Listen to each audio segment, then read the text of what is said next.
नमस्कार दोस्तों, मैं हूं नीरज जैन।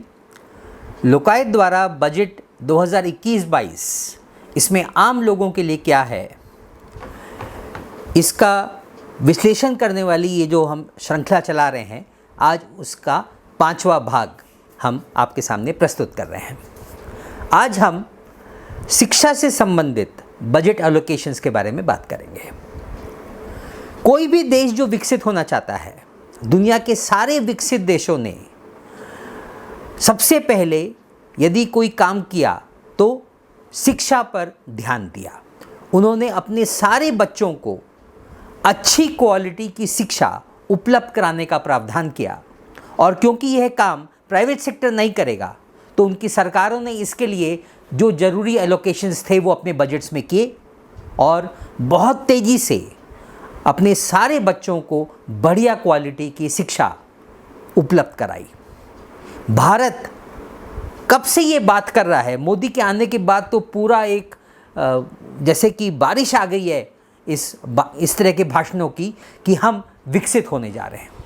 लेकिन अफसोस की बात यह है कि आज़ादी के 70 साल बाद भी हम अपने सारे बच्चों को अच्छी शिक्षा तो छोड़िए, शिक्षा भी उपलब्ध नहीं करा पाए हैं।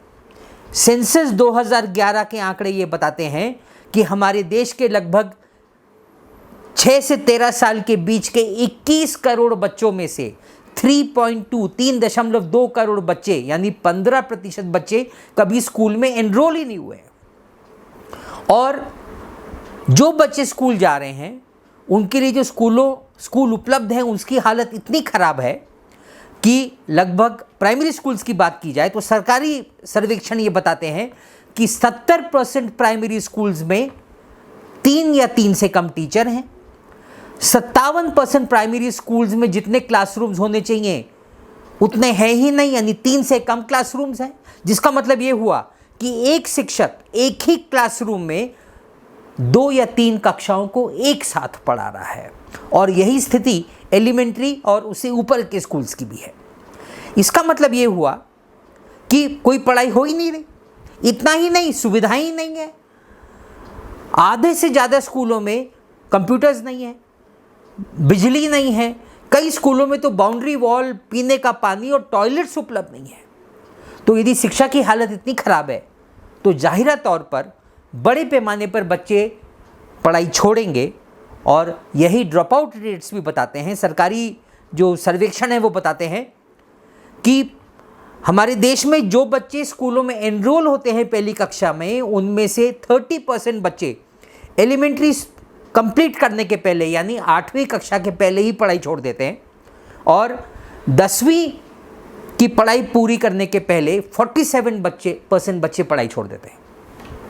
इतना ही नहीं, जो बच्चे इन स्कूलों में 8वीं या 10वीं पास किए हैं उसकी क्वालिटी कितनी ख़राब है, उसका एक सर्वेक्षण ये बताता है कि 5वीं कक्षा के बच्चे दूसरी कक्षा का लिखना और गणित नहीं जानते।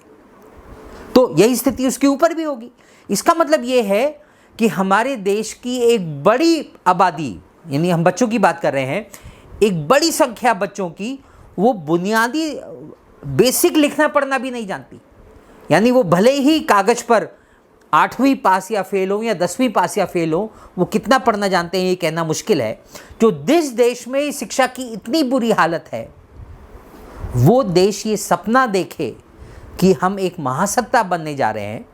जाहिरा तौर पर हमारे देश के नेतागण और बुद्धिजीवी ये जो सपना देख रहे हैं, उनके लिए आम जनता को विकसित करना नहीं है, बस वो अपने और अपने जैसे लोगों की बात कर रहे हैं कि उनका विकास का दर्जा उच्च देशों की श्रेणी के बराबर पहुंच जाए।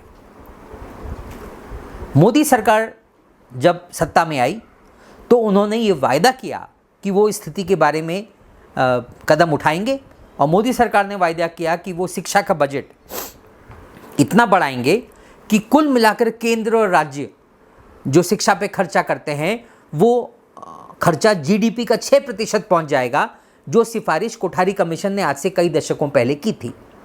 लेकिन अफसोस की बात यह है कि 8 साल बाद भी मोदी सरकार का शिक्षा का बजट इतना कम है कि हमारे देश का कुल शिक्षा का खर्चा केंद्र और सरकार मिलाकर आज भी जीडीपी के लगभग 3% के आसपास है।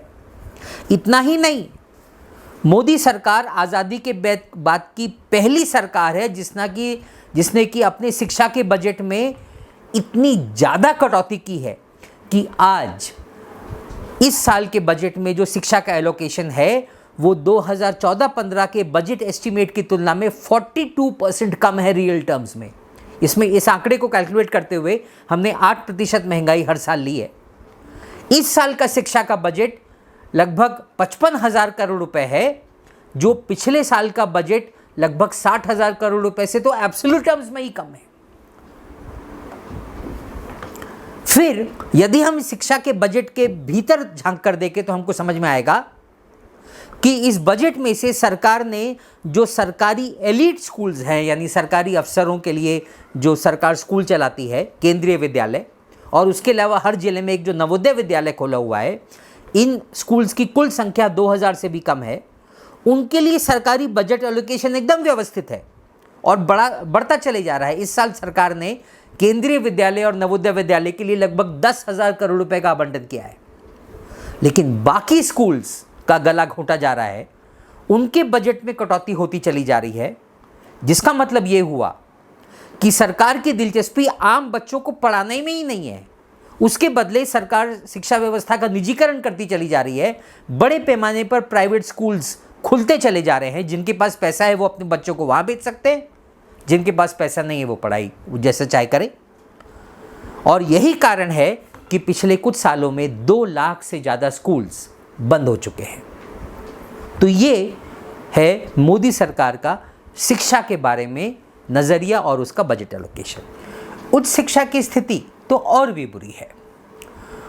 उसका कारण ये है कि जब से इस देश ने वैश्वीकरण की नीतियों की शुरुआत की है, यानी 1991 से, तब से उच्च शिक्षा का लगातार निजीकरण और व्यापारीकरण बढ़ते चले जा रहा है, जिसका नतीजा ये है कि आज देश में कुल शिक्षण संस्थानों में से 2 तिहाई शिक्षण संस्थान प्राइवेट सेक्टर में हैं और 60% से ज़्यादा बच्चे जो उच्च शिक्षा में हैं वो इन निजी संस्थानों में एनरोल्ड हैं।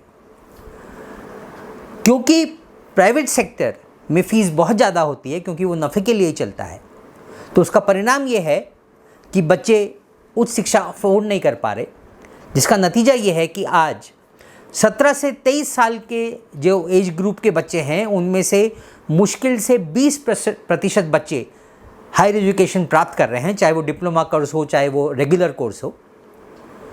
यह आंकड़ा विकसित देशों के लिए 60 से 70% जाता है, यानी वहाँ पर इतनी बड़ी संख्या में बच्चे उच्च शिक्षा प्राप्त कर रहे हैं। हमारे देश के लिए ये आंकड़ा सिर्फ 20% है। इसका मतलब है कि ये देश अपने बच्चों को उच्च शिक्षण देना ही नहीं चाहता, तो महासत्ता कहाँ से बनेगा। मोदी सरकार जब सत्ता में आई तो उन्होंने जो तमाम वायदे किए उसमें स्थिति को भी ठीक करने के बड़े बड़े वायदे किए, लेकिन असलियत ये है कि पिछले 8 बजट्स में, इस साल का बजट शामिल कर लिया जाए तो अपने 8 बजट्स में मोदी सरकार ने उच्च शिक्षा के बजट में इफेक्टिवली, यानी महंगाई जोड़ ली जाए तो 20% की कटौती की है। ये चार्ट में उसके आंकड़े उपलब्ध हैं।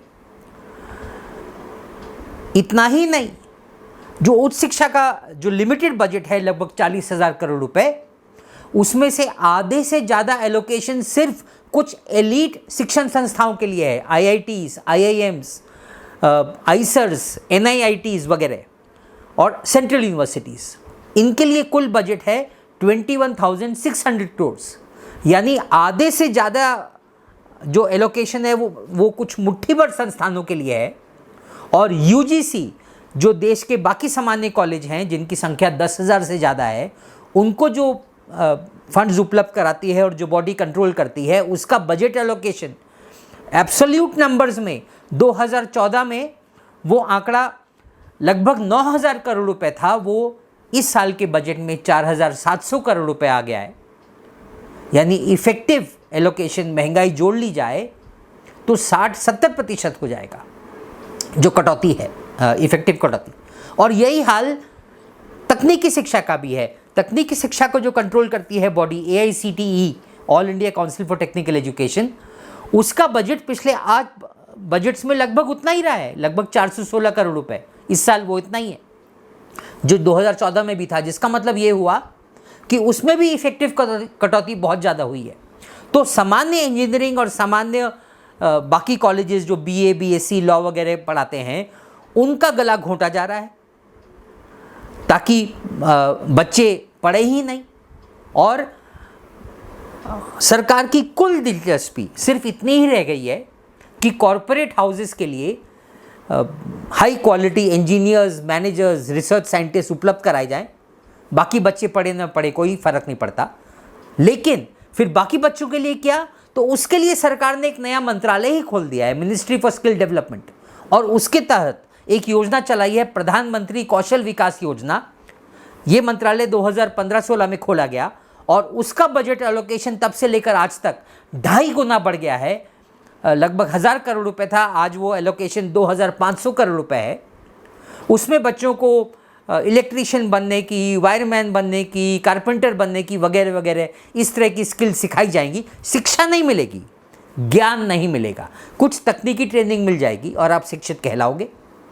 तो आप जो इस देश में कॉर्पोरेटीकरण हो रहा है उसके लिए कामगार तैयार किए जा रहे हैं और बाकी उनका दिमाग बंद रहेगा ताकि वो हिंदुत्व के अंधभक्त बने रह सके। तो ये कुल मिलाकर हमारे देश की सरकार का शिक्षा का धोरण है। धन्यवाद।